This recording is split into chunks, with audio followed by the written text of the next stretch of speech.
Hey everyone, Shabby here, and welcome back to our next episode of the SWE Rising Universe Mode. Big one here this evening, a continuation of our tag tournament. We have got Nakamura versus Tanahashi in the main event for the last place in the Rising Iron Man match. And of course, we also have Jordan Devlin in action tonight.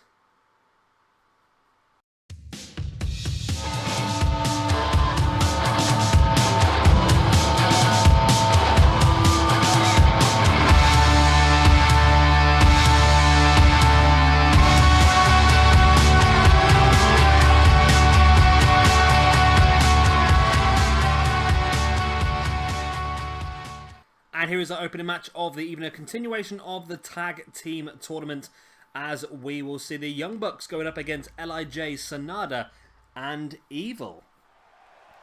So look at the cards set out for the next few weeks. We're going to continue building up towards Shabby Mania. In our next episode, we'll start the open weight qualifiers for another Fatal 4-Way and an IC qualifiers. So again, I said this the other day, and yeah, we have got a bit heavy on the Fatal 4-Ways at Shabby Mania, but I really want to just sort of pack as much ability as I possibly can on the main show. So the open weight's going to be a Fatal 4-Way. The Intercontinental is going to be a Fatal 4-Way. The Rising Champion is a Fatal 4-Way Iron Man match, and I'm thinking, I'm quite sure what's to do for the United States Championship. Yeah, I don't really want to do another Fatal 4-Way, to be honest. I want to try and maybe just make it a little bit different, a little bit more exciting with that one. But again, we have to see who's available, because we're currently going through these matches. Of course, we know that Styles will be defending that belt against both Okada, Daniel Bryan, and the winner of tonight's main event between Hiroshi, Tanahashi, and Shinsuke Nakamura in that Fatal 4-Way Iron Man match. The loser of that match will probably get an opportunity to try and qualify for the qualify for the Intercontinental Fatal 4-Way as well. And we've got a lot of stuff coming up for you. Like I said, we're going to start the open weight qualifiers tomorrow as well. And it's interesting with the open weight, if some of those people lose, they might get opportunities elsewhere as well. Like, our first open weight qualifier for Tuesday's episode is going to be Shibata versus Harper versus McIntyre versus Lorcan in a Fatal 4-Way. Which is going to be insane, isn't it, really? When you think about it, that's really insane. As we await the entrance then of LIJ. The lights go off. I like this, I do. I think it's pretty cool, isn't it? And I'm looking forward to seeing what 2K19 is going to be like. I know there's been some issues already, arguments about the roster and so forth, and the lack of Tommaso Ciampa. I keep bringing it up, I know, but it makes absolutely no sense to me. But I'm hoping that those issues can be avoided, and in the process we can hopefully get some good stuff. If the game is improved, that is a main thing for me. I want the game to be more stable. I want there to be less glitches, more intelligence.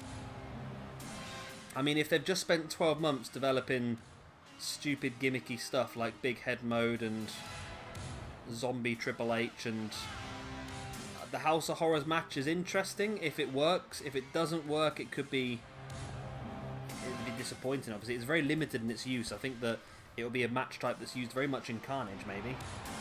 I don't know. Bray Wyatt doesn't really fit in a lot of our different rosters at this point in time, but I think Carnage would be a good place for it. We'll have to wait and see what happens then, I suppose. We'll have to wait and see what happens.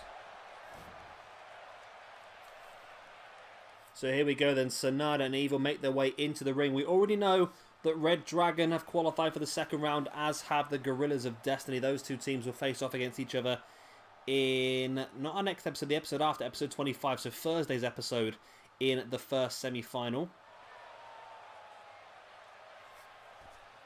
And then the winners of this match will face off in next Saturday's episode against the winner of our next match in the next episode, of course, the Briscoes versus Jay White and Travis Banks.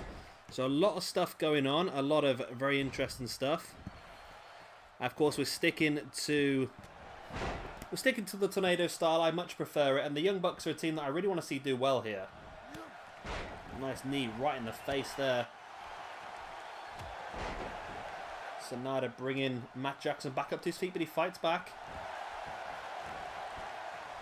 We've not really seen this. There's a few things that we've sort of missed out on this in this universe, man. I would have liked to have done some Golden Elite stuff at some point, and that's the one thing that I think I've sort of lacked on this one. I think it's because we did Octane last. I didn't want it to be too similar to Octane, although there is a bit of an overlap, and of course Octane was so heavily based around the Bullet Club stables that I thought on this one, I just want to showcase the best ability. So he sort of shied away so much from the stables to try and make it less of a duplication of Octane, if you will. I think next time we do this one in 2K19, we will definitely look to maybe change it up slightly. What we're going to do is we're going to make some videos on the release. I've already decided the plan for the universe mode. We've got that decided already. The first one, that is. Just because of how it works and that sort of stuff, and the length of time it's going to take to get ourselves some cores sorted. So that's the reason I've done that one. But yeah, I think there's going to be some interesting stuff. We're going to create some videos. We'll do similar to what we did last time. Where I created a video last time and just put loads of comments underneath, and you guys voted on your comments. But I think what I'm going to do this time is I might just create individual videos, and essentially the videos with the most comments, likes and views will be the universe mode or tournament that we do next. I think that's going to be the best way forward. I think the easiest way for us to do what it is we're doing. Pin here by Nick Jackson, but Evil's across quickly to break it up. So yes, keep an eye out for that. We'll start doing that pretty soon, I think. As soon as we get ourselves sorted. I've got the universe modes. I'm starting to develop the ideas and the concepts behind each one. So like I say, we'll create videos based on each concept, rough rosters and championships as well. And then when we actually come to do a universe mode, we'll do a fresh video with the actual starting roster and those sort of things as well, and the championships and that sort of stuff. There's a pin by Matt Jackson there on Evil, and oh, it's close. Nick Jackson heading up top, sent on bomb on Sanada, and the Young Bucks looking incredibly strong here against the team of Evil and Sanada, but Sanada's up. Sanada's an interesting character, isn't he? I maybe should have used him a bit more because he is quite a good character, and as I've said, one of my aspects of the next game as well is going to be smaller rosters. I'm going to try and stick to around about 20-25, I think, is sort of a limit for us. I mean, it's great to have an all-star roster, but at the same time, if we have too many people on the roster, I know it'd be great to have an extra 50-60 people on this roster, which I know is something that Jay would love us to do. But at that point, there would be no consistency. We just have we could have an entire 30 episodes utilising completely different people in every single episode because there'd just be too many. So I think we need to pick a roster, and then we need to develop that roster and get the best out of it up until our pay-per-view. And I think that's, well, between 20 and 30 I think would be good.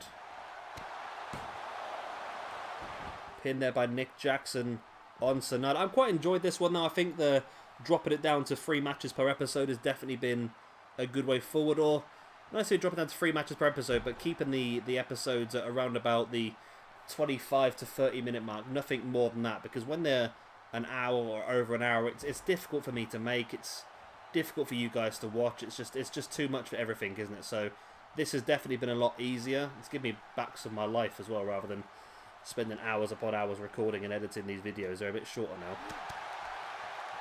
Plus it means I can get more out, and my plan is for 2K19 is our very first universe mode is to probably upload 10 or so episodes in 10 days on the first 10 days, just to try and get some content out, get us going.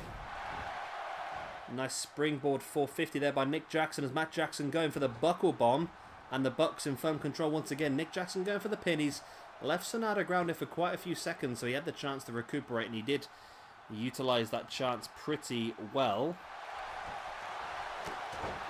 Jawbreaker there by Evil as Sanada now getting the back of Nick Jackson and folds him in half with the Dragon Suplex out of nowhere though. The Ace Crusher by Matt Jackson,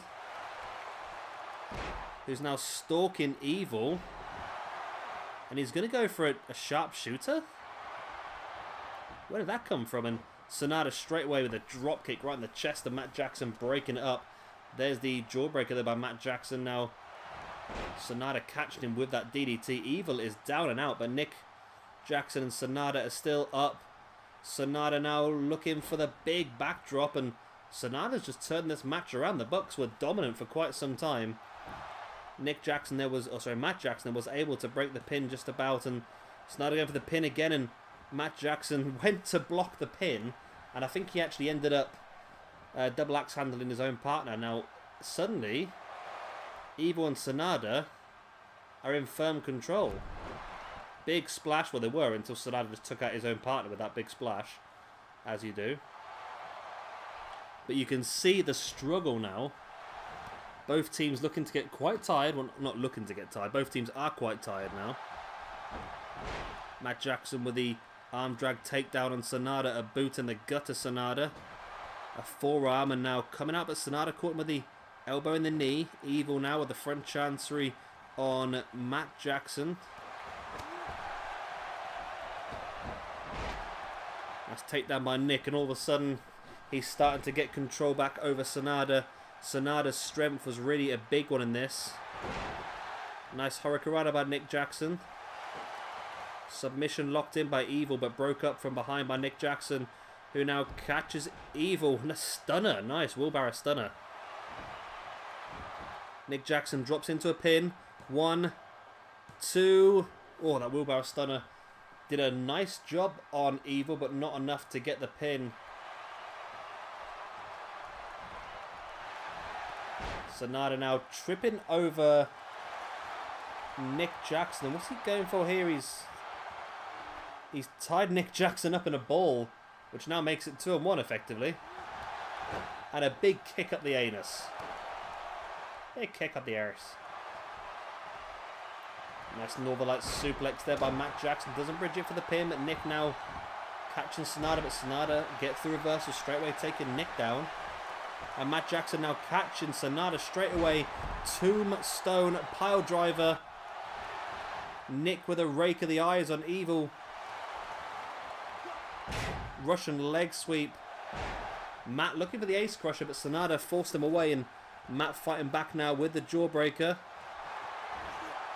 And into a standing sliced bread. Beautiful move. There's the pin. 1, 2. Only a 2 count, but Nick. Why is Nick's finisher the sharpshooter? When did that happen? Have I missed something here? Have I missed something here? Is Nick going to get... Nick does get the win via the sharpshooter. Evil taps out, and the Young Bucks will continue on to the next round of this tag team tournament. Can somebody in the comment section please explain to me whether Nick Jackson's moveset is screwed, or whether he does actually use a sharpshooter? No, I've never seen him use a sharpshooter. I must admit, I expect him to have a super kick. The rest of his moveset seems okay, but... yeah, when did he start using the sharpshooter as his finisher maneuver? Let me know in the comment section down below if you do know. I haven't got the absolute foggiest, so I haven't got a clue, to be honest with you, but... a great match both ways. I felt like the Bucks were going to win it through the majority of the match. They did control a lot of it, but there were points where LIJ did look very, very strong, and I thought they might be able to pull it off. So our next episode will be Jay White and Travis Banks versus the Briscoe brothers in the final first round match of this tag team tournament. The winner of that match, of course, will face off against the Bucks for a place in the final of this #1 contendership tournament. Against the winners, of course, Red Dragon and Gorillas of Destiny. And that'll be on episode 27. That'll be... oh, there's the United States Championship #1 contendership match. Okay. I knew I put it in somewhere. And here is our second match of the evening. Interesting one, this. Now, Jordan Devlin is not an official member of the Rising roster. However, he has imposed himself over the episodes. Of course, we've seen him twice attack Finn Balor. The first time he came out on top when he was just a masked man, nobody knew who it was. He absolutely destroyed Finn Balor. Now, the second time, Balor called out the man who attacked him. Devlin tried to attack again, but it seemed like Balor was ready for it. He was expecting it, and Balor was able to turn it around and take Devlin out. Now, Devlin has demanded the opportunity to face Finn Balor at Shabby Mania. Now, as I said, he's not a part of this roster. He's not a part of the Rising Universe mode, so I'm inclined to give him what he wants, because I feel like it'd be a really good match, but I want him to prove himself. I don't want to stick him on the Shabby Mania card if he's going to be absolutely awful and get hammered straight away. So we give him this match against Bushi. Not the most difficult man in the roster to beat, but still an effective opponent. somebody who really could cause problems for Jordan Devlin. So let's see how this one goes. And should Jordan Devlin win, then I will consider giving him exactly what he wants. Why wouldn't you? So here we go then. Jordan Devlin in the ring. First time officially in SWE Rising. And the man had a very good World Cup. He was the surprise package, the dark horse in the World Cup. And he was overlooked, to be honest, in this universe mode. It was probably someone who we should have maybe brought in from the start. But, you know, it's... as I said earlier on, there's a very limited space on the roster.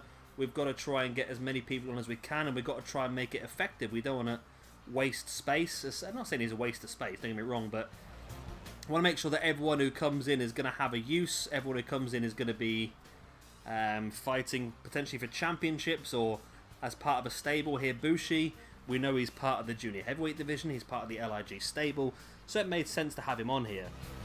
People like... well, there's quite a few people on these rosters who we have who are very effective, and it's nice to see them on there. And say it was a balancing act. As I said earlier on, this roster is probably too big anyway. We need to probably cut down 5 or 6 names to really make it that sort of level. Which is why at the moment we're doing quite a lot of fatal 4-ways and that sort of stuff, because we want to make sure we get the best out of everyone and get as many people as we can on the cards. That's the reason why I've done a lot of Fatal 4-Ways recently, and the reason we've got a lot of Fatal 4-Ways at Shabby Mania as well.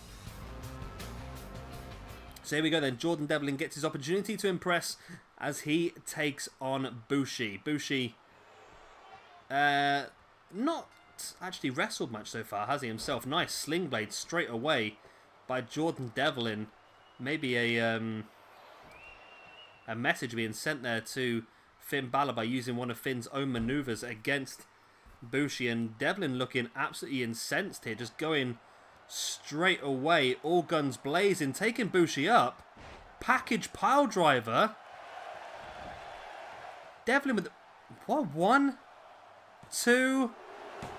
Wow, Jordan Devlin's just destroyed Bushi. And I mean absolutely destroyed him. Bushi didn't get a single attack in there. So, well, Devlin's demanded a match against Finn Balor, and based on what he's just done to Bushi, I'd be inclined to give him... you know what, let's give him the match. Why not? But you know what? Right, I don't want it to be a quick match like this. I don't want it to be a lucky win for anybody, so we're going to do Finn Balor versus Jordan Devlin at Shabby Mania, and we're going to make it best 2 out of 3 falls. I think that's the best way forward. No lucky victories. It means that one guy's got to win twice over his opponent to get the full victory. But I understand Devlin also wants a mic, so let's give him a mic and see what he's got to say. People have been asking me week in, week out, why? Why have I attacked Finn Balor? Why have I attacked the man who trained me? Well, I'll tell you why. During the World Cup, I was the dark horse. I was the one that everybody was talking about. I was the one winning matches left, right and centre. I defeated some of the biggest wrestlers in the world. And we looked dead on to go on and win that World Cup. We got very far in, faced the United States of America. I won my match, Sheamus won his match, and Finn Balor lost both his singles match and then also got pinned in the 6-man tag. Finn Balor got Ireland knocked out of the World Cup. And then what happens? SWE Rising starts. Finn Balor's given a place on the roster, and who's forgotten about? Me. I'm the one who did all the hard work. I'm the one who stood out. Finn Balor had an awful World Cup and still gets a spot on Rising without even having to bat an eyelid. It's just not right. I'm the star. I'm the one who deserves the spot. And it just makes me sick that no matter what happens, Finn Balor gets the preferential treatment every single time. I'm here to prove that Finn Balor is nothing but a fraud. I'm here to prove that Finn Balor is a has-been, is a name that people like to talk about, but is not the wrestler everyone thinks he is. And I will prove that at Shabby Mania. If given the opportunity, I will take that man down.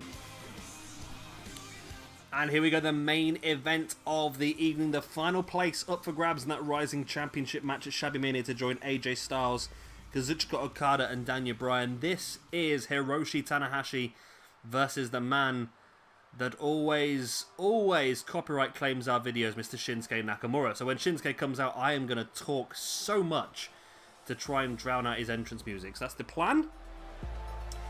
So So yeah, like I said, Nakamura's been floating around everywhere so far in this universe mode, and he's had opportunities for everything, hasn't he? And he's going to get another opportunity here. He's not involved in... No, he's not involved in the openweight qualifiers. There's 12 people qualifying for the openweight qualifiers, and the winner, of course, of each match will go on to face off against Samoa Joe at Shabby Mania. So I'm just filling out my piece of paper so I know what's going on, right? Yep, okay, so that's going to be... So as I've said, we are going to extend this season on. It was supposed to be 30 episodes. It's actually going to be 32 episodes now, which will mean that this universe mode will finish 2 days before 2K19 is released, which means that there's going to be 2 or 3 days between the end of this universe mode and the beginning of our new one. So that is going to be great for everyone. I was looking to have a break between the two, to be honest with you, but we're going to go straight for it. Now, Shabby Mania is... It's going to be interesting. Like I said, it's going to be the first episode of Shabby Mania. It's going to be a 4-episode pay-per-view now. The first episode is going to be a Battle Royal / Royal Rumble, utilising everyone who's not going to be on the card, plus a few legends thrown in. It's a bit of fun, you know. Then we're going to have 4 matches. The tag team match, the junior heavyweight ladder match, another match which is yet to be announced, and the Intercontinental Championship to finish that episode off. Then, in the 3rd episode of the 3, we're going to have a match again that's not been announced yet. The Openweight Championship. We're going to have that best 2 out of 3 falls match between Finn Balor and Jordan Devlin. We're going to have Austin Aries defending his United States Championship in a way that I have yet to decide. And then we're going to, of course, have our 4th and final match of the Shabby Mania. And, of course, the last match in this Rising Universe mode, which will be the Rising Fatal 4-Way Iron Man match between AJ Styles, Okada, Daniel Bryan, and this match right here. Of course, that match will be a 30-minute Iron Man match. That last episode will still be 30 minutes, probably longer when you take into account the entrances as well, which will be pretty cool. And I've done them before, and they are really fun, the Fatal 4-Way Iron Man matches. If you don't know, it was the way that the very first Ring of Honor champion was crowned, and it's a really interesting match. I think the last one we did, I can't remember when it was. It was in the last year's game, I think.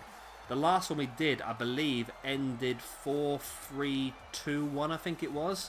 And the person who won with the 4th fall got that pinfall with 10 seconds of the match to remain. It was so cool. It was like perfect. I mean, if I could write it realistically, that's exactly how I would have it go down. Just that last minute victory was just so good. It was out of nowhere. It was really, really enjoyable. But yeah, we've got some really cool stuff coming up for you. I'm just trying to think of the best way to do it all.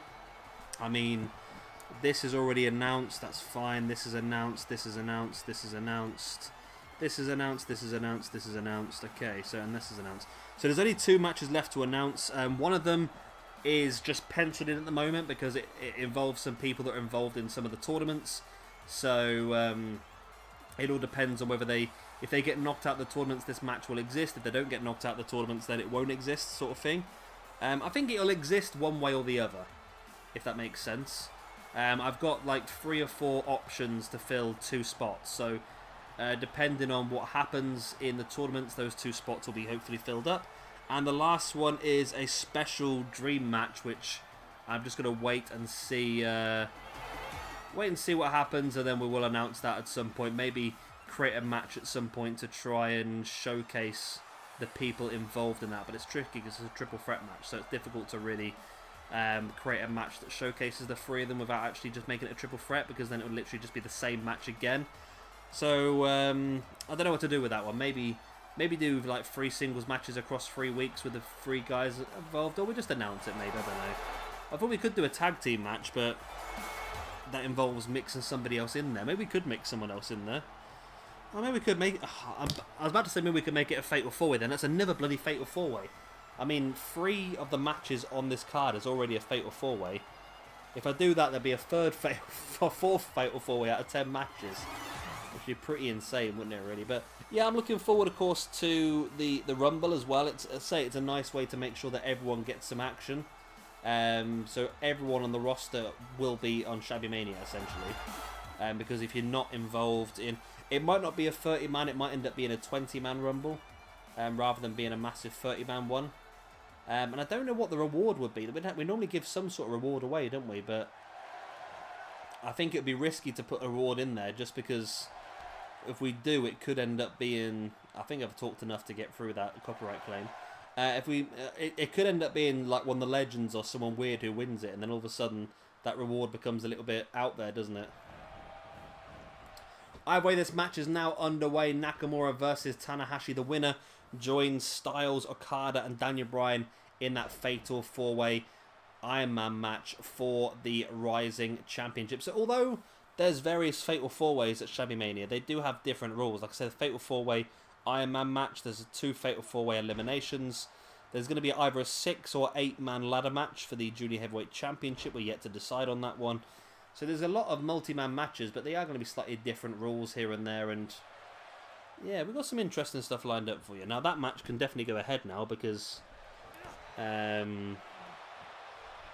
know they're out. Okay, so I've got yes, I've got one match lined up now. It just depends on who is going to be in that match with them. It could actually be a really awesome match. It could be a really... I've got a cracking match in my head that I want to do. But again, it depends on what happens in the next few episodes. Nice German suplex there by Nakamura. I think the loser of this one will probably end up in a qualifier match for the Intercontinental Championship anyway. So it's not a terrible result for these two if they lose. I mean, it's not the best. They want to be in the main event of Shabby Mania, don't get me wrong. But at the same time... Oh, nice. At the same time, it's not the end of the world. And I feel like because these two are so highly... thought of, I feel like either way they're going to end up on the card. I don't really want either of these two to end up in the Rumble, but then again they might end up doing that. They might just end up doing that, but nice sling blade there by Tanahashi, and that performance from Devlin earlier on was absolutely amazing. Now, I said he wasn't part of the Rising roster, but I think after that performance we can't not have him part, and having him part of Shabby Mania in that best 2 out of 3 falls match with Finn Balor as well. I'm sure Finn will be happy with that because he'll want to get some retribution for the attacks he's suffered so far. Wow, frog splash already by Tanahashi. There's the pin. 1, 2. Oh, almost another squash match. Tanahashi can't believe it. He thought he had this match won there and then, but it wasn't quite enough to keep Shinsuke down. Shinsuke fighting back. Tanahashi just waited too long. Shinsuke taking Tanahashi up with the suplex. Shinsuke now up on the middle rope, just taunted a bit. This might not be the wisest thing to do. You think he should be trying to finish off Tanahashi, but he got distracted. Oh, wow. Just a boot right in the face there by Nakamura. A strong right hand. Nice reverse suplex, but with a flipping process that just drops Tanahashi flat on his face.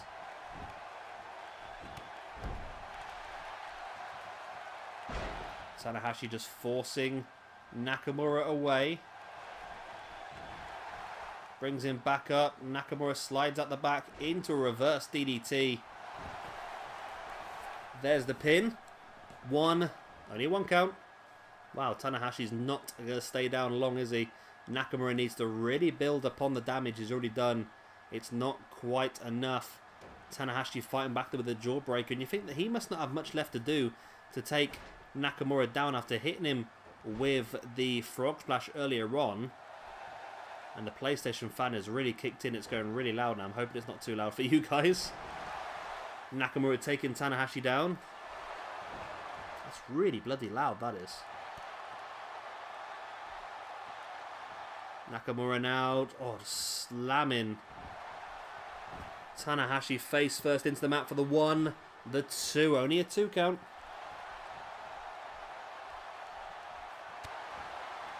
Nice right hand there by Tanahashi into Nakamura, now into the sling blade, and Okada? Nakamura looks out here. He's absolutely flattened Tanahashi with a boot in the face of Nakamura. Nakamura fighting back and taking him down with the arm drag. Nice right hand, and once again There's the back suplex. Nakamura now dropping into the pin. One. Still only a 1 count. Wow. Absolutely insane. But Nakamura now stalking Tanahashi. And Tanahashi managed to roll out the way. Went for the dropkick. Nakamura avoided it.